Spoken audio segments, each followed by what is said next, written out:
अस्सलाम वालेकुम, welcome to एमरात। दोस्तों, आज की वीडियो में हम मल्टीपल टॉपिक्स को डिस्कस करने जा रहे हैं। ये टॉपिक डायरेक्टली पाकिस्तान और अफगानिस्तान के दरमियान ऑनगोइंग सिचुएशन को लेकर भी हैं। इसके साथ साथ पाकिस्तान की नेशनल सिक्योरिटी से रिलेटेड कुछ नए इकदाम लिए गए हैं, जिसमें पाकिस्तान एयरफोर्स और नेवी के भी स्टेक्स हैं, और इन तमाम चीज़ों को हम डिस्कस करेंगे। पाकिस्तान एयरफोर्स की तरफ से एक बड़ा नोट भी जारी किया गया है। इस वक्त अगर हम पाकिस्तान और अफगानिस्तान की सिचुएशन को लेकर बात करें तो काफ़ी ज़्यादा सिचुएशन खराब है। बॉर्डर एरियाज पर खासतौर पर अगर बात की जाए, दोनों साइड पर फोर्सेस हाई अलर्ट पर हैं। पाकिस्तान की साइड से भी मल्टीपल नोट जारी किए गए हैं। अगर नेवल साइड पर देखा जाए तो पाकिस्तान नेवी ने भी नोट जारी किया है, खास तौर पर ईरान और यूएस के दरमियान बढ़ती हुई कशीदगी को देखते हुए।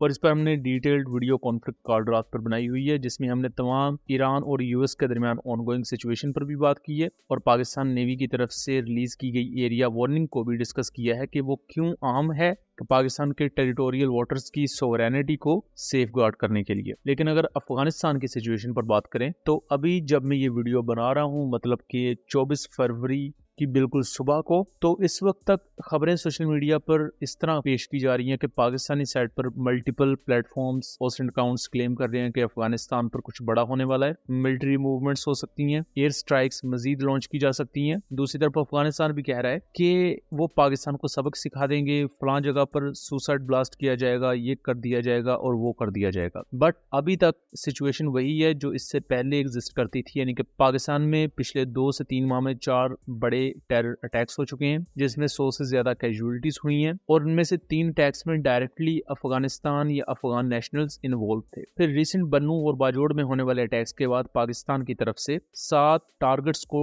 स्ट्राइक किया जाता है अफगानिस्तान के अंदर। लेटर ऑन इनकी सैटेलाइट इमेजरीज भी पाकिस्तान की तरफ से रिलीज कर दी गई हैं। इन पर हमने डिटेल्ड वीडियोस बनाई हैं, उनका लिंक डिस्क्रिप्शन में दे दूंगा। इसी दौरान हमें मौका मिला कि शर्मूनी अकाली दल के सीनियर जर्नलिस्ट हैं कुलविंदर सिंह चीमा, उनका पॉइंट ऑफ व्यू हम इस पूरी सिचुएशन पर ले सकें। और it was sort of a mock interview, जहां हम डायरेक्टली तो उनसे एक तफसीली बातचीत तो नहीं कर सके, बट हमने अपने 1-2 क्वेश्चंस उन्हें भिजवा दिए थे। एंड हम इस बात पर भी उनके शुक्रगुजार हैं कि उन्होंने टाइम निकाला और इस पर अपना एक्सपर्ट ओपिनियन उन्होंने दिया। बेसिकली ये अमृतसर बेस्ड न्यूज एजेंसी है, जिसके जितने भी जर्नलिस्ट हैं उनको इंडिया से निकाल दिया गया है और असाइलम लिया हुआ है उन्होंने वेस्टर्न कंट्रीज में। कुलविंदर सिंह चीमा क्या कहते हैं, एक दफा आप खुद सुने। हाँ जी, सत श्री अकाल जी। एक खबर आ रही है कि पाकिस्तान सरकार वालों इंडियन प्रमोट टैररिस्ट ग्रुपों के उपर एयर स्ट्राइक की गई, जिन्हां दे विच TTP होया जां होर ਜਿਹੜੇ अतवादी ग्रुप आ पाकिस्तान दे विच गड़बड़ करते आ, जिन्हां दे उपर इंडियन फंडिंग करदी आ और इंडिया के हथियार इस्तेमाल किए जाते आ, और वो बलोचिस्तान तो लैके पूरे पाकिस्तान दे विच हर एक गड़बड़ दे विच शामिल आ। उस तो बाद एक फेक नैगेटिव इंडिया वालों, इंडिया की मीडिया वालों फेक प्रोपोगंडा चलाया जा रहा कि पाकिस्तान की एयरफोर्स ने आम लोगों के उपर, आम नागरिक के उपर, शहरियों के उपर अटैक किया, जबकि ये बिल्कुल फेक प्रोपोगंडा आ।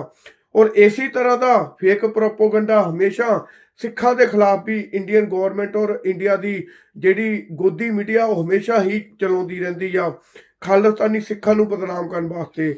इसी तरह पाकिस्तान की सरकार को बदनाम करने वास्ते इंडियन मीडिया एक फेक प्रोपोगंडा चला रही है। और ये जिहड़ी एयर स्ट्राइक हुई है सीधी सीधी जिहड़े इंडियन प्रमोट अतवादी ग्रुप आ उन्हां दे उपर हुई है, जिहड़े हमेशा पाकिस्तान दे विच धमाके करते आ। ते एक गल समझण वाली आ, इंडिया इस टाइम अफगानिस्तान दे विच पूरी इंटरफेयर कर रहा है और उत्थों अतवादी ग्रुपों को पूरी फंडिंग कर रहा है। अब यहाँ वो 1-2 चीज़ें वाजे कर रहे हैं कि अफगानिस्तान में जो मुख्तलिफ प्रॉक्सीज हैं, खासतौर पर जिस तरह रिसेंटली रशिया की फॉरेन मिनिस्ट्री ने भी रिपोर्ट शाया की है कि अफगानिस्तान के अंदर 23,000 के करीब मुख्तलिफ मिलिटेंट्स इस वक्त ऑपरेट कर रहे हैं। यानी कि अफगानिस्तान इस वक्त दुनिया में वाहिद कंट्री है जिसमें इस वक्त सबसे ज़्यादा इस तरह के टेररिस्ट मौजूद हैं, और ये टेररिस्ट किसी एक पर्टिकुलर मिलिटेंट ऑर्गेनाइजेशन से नहीं है। रशिया की फॉरेन मिनिस्ट्री की रिपोर्ट कहती है कि अफगानिस्तान में 5,000 से 7,000 के दरमियान TTP के मेंबर्स हैं, फिर दाइश के तकरीबन 3,000 के करीब मेंबर्स हैं, अलकायदा की बात की जाए तो 400 से लेकर 1,500 के दरमियान इनके मेंबर्स हैं, BLA, जैश-उल-अदल जो कि ईरान में अटैक करती है, फिर TTT तहरीक तालिबान ताजिकिस्तान जो कि ताजिकिस्तान में अटैक करती है, और इससे ऊपर वाली जो 3-4 मैंने प्रॉक्सीज बताई हैं ये पाकिस्तान और कुछ ईरान में अटैक्स करती हैं। तो ये वो तमाम कच्चा चट्टा है जो रशिया की फॉरेन मिनिस्ट्री ने अपनी रिसेंट रिपोर्ट में एक्सपोज किया है। और रशिया निस्बतन तालिबान का करीबी मुल्क समझा जाता है, और अगर वो भी ये चीज मान रहे हैं कि अफगानिस्तान में जो प्रॉक्सीज का इम्प्रिंट है और कितनी बड़ी तादाद में टेररिस्ट ऑर्गेनाइजेशंस वहां से ऑपरेट हो रही हैं, तो ये चीज बहुत ही ज्यादा सीरियस है। खास तौर पर हमारे मुल्क में कुछ ह्यूमन राइट चैंपियंस जिनको बड़ी तकलीफ है कि अफगानिस्तान पर या TTP कैंप्स पर क्यों एयर स्ट्राइक्स की गई हैं, उन्होंने बड़ा शोर डाला हुआ है।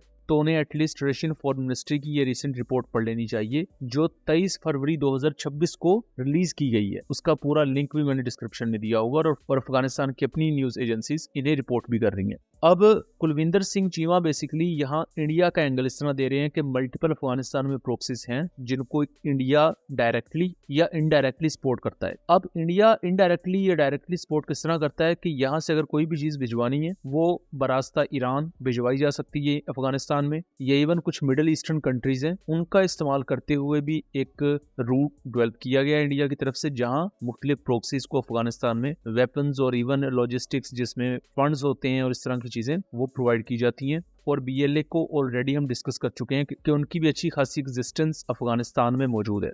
इसके साथ साथ अक्टूबर 2025 में होने वाले क्लैशेस में पाकिस्तान ने स्पिन बोल्दक में मौजूद कर्रार मिलिट्री बेस पर अटैक किया था, और इस मिलिट्री बेस में मल्टीपल कंपाउंड्स को पाकिस्तानी एयर स्ट्राइक्स में तबाह कर दिया गया था। उस पर भी हमने डिटेल्ड वीडियो बनाई हुई है। उसमें हमने यही बेसिकली बात की थी कि पॉसिबल उस वक्त अपडेट्स थी कि यहाँ कुछ इंडियन मेड वेपन्स जो कि रिसेंटली अफगानिस्तान को डिलीवर किए गए थे वो मौजूद थे, जिनको पाकिस्तान ने डिस्ट्रॉय कर दिया था। तो अफगानिस्तान के मामले में सोशल मीडिया पर एक बड़ा बज क्रिएट हुआ पड़ा है कि अब कुछ बड़ा होने जा रहा है, 24 घंटों में कुछ बड़ा होने जा रहा है। सेम इसी तरह के रिटोरिक आपको अफगान साइड से भी देखने को मिलेंगे, लेकिन इस तरह की बढ़के मारना, इस तरह के रिटोरिक, इनका कोई फायदा नहीं है। इवन ये जो एयर स्ट्राइक्स की गई है पाकिस्तान की तरफ से, मेरे जाती ख्याल में इनका कोई स्ट्रेटेजिक फायदा नहीं है, अनलेस कि आप जब तक कोई अहम इकदामात नहीं उठाते। अहम इकदामात से मेरी क्या मुराद है? अहम इकदामात से मेरी मुराद ये है कि या तो अगर आप all and out Afghan Taliban को पिक आउट कर देते हैं, उनकी रिजीम चेंज करवा देते हैं, तो जो नई रिजीम आए, नई गवर्नमेंट आए, आप उनके साथ बैठें, या अगर अफगान तालिबान के खिलाफ आप टेक्टिकल विक्ट्री हासिल करते हैं प्रॉपर ऑपरेशन लॉन्च करने के बाद, जैसे तुर्किया ने कुर्दों के खिलाफ किया कि तुर्की ने एक बफर जोन क्रिएट किया,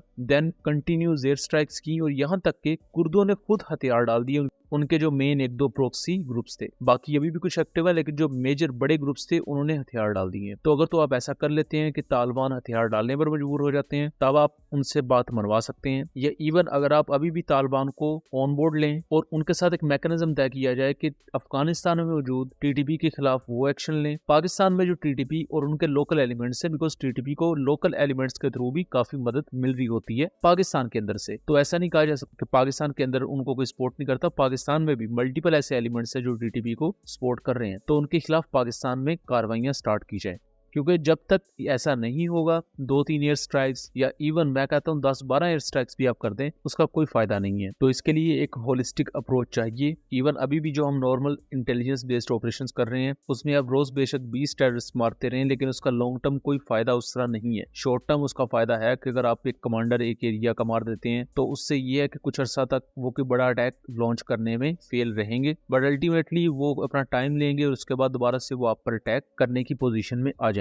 इसी तरह अगर ओवरऑल नेशनल सिक्योरिटी की सिचुएशन को देखा जाए, तो पाकिस्तान एयरफोर्स ने नॉर्थ टू सेंट्रल पाकिस्तान में और इवन जो साउदर्न पार्ट है पाकिस्तान का, वहां नो टाइम जारी कर दिया है, और ये नो टाइम एप्लीकेबल होगा 24 से 25 फरवरी के दरमियान। यानी कि इस पर्टिकुलर टाइमलाइन के अंदर कोई भी सिविलियन एयरक्राफ्ट इस डेजिग्नेटेड एरिया के ऊपर नहीं उड़ सकता। ये जो एरिया आप यहाँ देख सकते हैं, इसमें पाकिस्तान एयरफोर्स की नॉर्थर्न कमांड भी आ जाती है, सेंट्रल एयर कमांड भी आ जाती है, और साउदर्न एयर कमांड भी आ जाती है। इन्हीं के अंडर ही कश्मीर से लेकर इंडिया की सिंध तक की जितनी भी इंटरनेशनल या वर्किंग बाउंड्री है वो आती है, क्योंकि इंडिया अफगानिस्तान के साथ बिगड़ती हुई सिचुएशन का फायदा उठा सकता है। दूसरी तरफ अफगान साइड भी ऑलमोस्ट सारी यहाँ कवर हो जाती है, जहाँ ऊपर तूरखम बॉर्डर से लेकर नीचे बलूचिस्तान में मौजूद चमन बॉर्डर तक सारा एरिया कवर हो रहा है, जो बेसिक सेंसिटिव पॉइंट्स हैं कि अफगान तालिबान वहां पर अटैक कर सकते हैं। नॉर्मली तो ये पाकिस्तान एयरफोर्स की एक्सरसाइजेज होंगी जिसमें Pakistan air force combat sorties perform करेगी। मार्का हक के बाद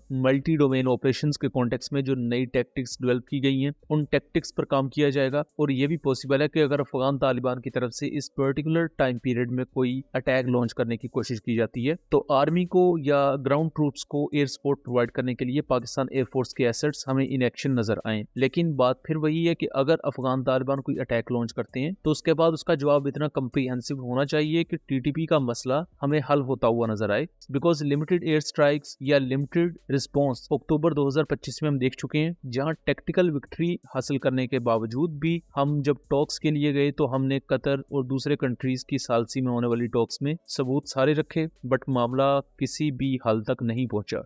तो ऐसी सिचुएशन अगर दोबारा क्रिएट होगी तो उसका कोई फायदा नहीं है। और जब एक चीज का एंड रिजल्ट ही कोई नहीं निकल रहा तो उससे फिर आप एक्सपेक्ट नहीं कर सकते कि टीटीपी का मसला हल होगा या कोई भी इस तरह का नेशनल सिक्योरिटी से रिलेटेड मामला पाकिस्तान हल कर पाएगा। सो दोस्तों, ये था एक एनालिसिस। उम्मीद करता हूँ चीजें क्लियर रही होंगी। वीडियो पसंद आई हो तो इसे ज्यादा से ज्यादा शेयर कीजिएगा ताकि इस तरह की मजीद इन्फॉर्मेटिव वीडियोस हम आपके लिए लेकर आ सकें। मिलेंगे अगली वीडियो में, तब तक के लिए अल्लाह हाफिज।